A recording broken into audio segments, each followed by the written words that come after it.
लाली उठ पडीम मारी फेस पकिरीम शादी बाद लगा तारू हे जान तू अपनी सेवा करे से दिया पवा करना दूध पी हमें प्रोटीन मिला करना तबे भइल बा कमरिया मोर चाह करना तबे भइल बा कमरिया मोर चाह करना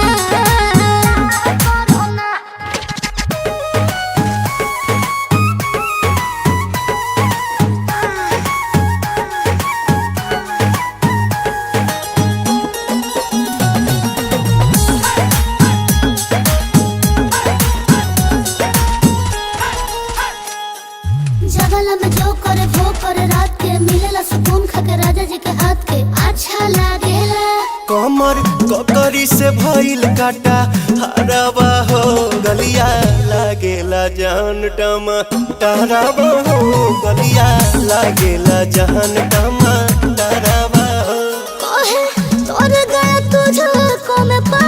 करना अपने खाला पहले हम के खिया करना तबे भइल बा कमरिया मोर चाह करना तबे भइल बा कमरिया मोर चाह करना